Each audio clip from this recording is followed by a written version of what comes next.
Good morning. তো আজ সকাল সকাল আমরা তাড়াহুড়ো করে বেরিয়ে পড়েছিলাম, কারণ আমাদের ফ্লাইট ছিল 11টার দিকে। খুব দেরি হয়ে গিয়েছিল জন্য আমাদের কাছে শুধুমাত্র 40 মিনিট হাতে টাইম ছিল, সেগুলোর মধ্যে আমাদেরকে তাড়াতাড়ি সব কিছু করতে হতো।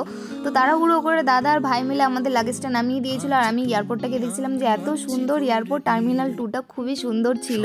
তো তাড়াহুড়ো করে আমরা ভিতরের দিকে এন্ট্রি করার পথে যাচ্ছিলাম, গেট নাম্বার 2 আমরা নেমেছিলাম।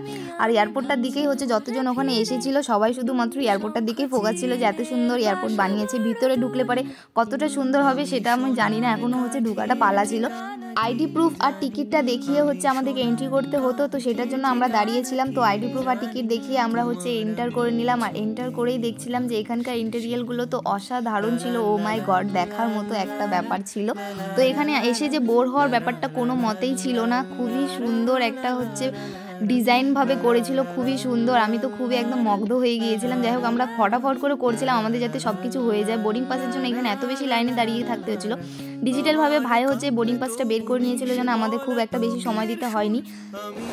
ফাইনালি ব্যাগ চেক আউট করার পর এবার ব্যাগ চেক আউট করার সময় আমাদের বোর্ডিং পাস আর ব্যাগিং ব্যাগের ট্যাগ সব একসাথে চলে এসেছিলো জন্য আমাদের টাইমটা লাগেনি।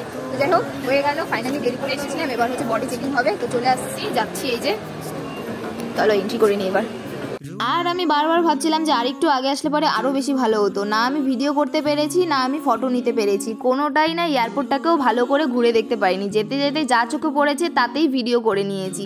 দেখছিলাম যে এত সুন্দরভাবে এখানে বাচ্চাদের জন্য খেলনার এরিয়াও ছিল, সিটিং এরিয়াও ছিল, সবাই রেস্ট করছিল, আর ছেলেদের ফেভারিট জায়গা বার এরিয়াও ছিল, সেখানে একজন এনজয়ও করছিল। যাই হোক, তারপরে আমাদের গেট নাম্বার ছিল D7, তার দিকে এগিয়ে যাচ্ছিলাম, কারণ আমাদের হাতে খুবই কম সময় ছিল, মোটে 10 মিনিট সময় ছিল। আর এখানে দেখছিলাম যে কোনটা আমাদের ফ্লাইট সেটাকে খোঁজাখুঁজি করছিলাম। পর আমরা গ্রাউন্ড ফ্লোরে চলে আসছিলাম, কারণ সেখানে অলরেডি ডাকাডাকি করা শুরু করে দিয়েছিল। ফাইনালি সব কিছু কমপ্লিট করার পর আমরা ফ্রি হয়ে এবার বাড়ির দিকে রওনা হচ্ছিলাম। অনেক খুশিতে ছিলাম যে ফাইনালি বাড়ি পৌঁছাবো। সবকিছু শেষ করার পর বোর্ডিং পাস দেখিয়ে আমরা এন্ট্রি হয়ে গেলাম। এবার আমাদের সিটিং এরিয়া খুঁজতে সিটিং নাম্বারটা খুঁজতে খুঁজতে ফাইনালি আমি উইন্ডো সিট পেয়ে গিয়েছিলাম, জন্য খুব খুশিতে ছিল। তারপর দেখছিলাম এখানে সব ফ্লাইটগুলো তৈরি করছিল। এখানে ছিল সিঙ্গাপুর এয়ারলাইন্স, তো সেটাকে দেখে আমি খুব খুশি হচ্ছিলাম যে কবে আমি সিঙ্গাপুর যেতে পারতাম। কোনোদিনও যদি অকাত হয় তাহলে তো আমি অবশ্যই যাব।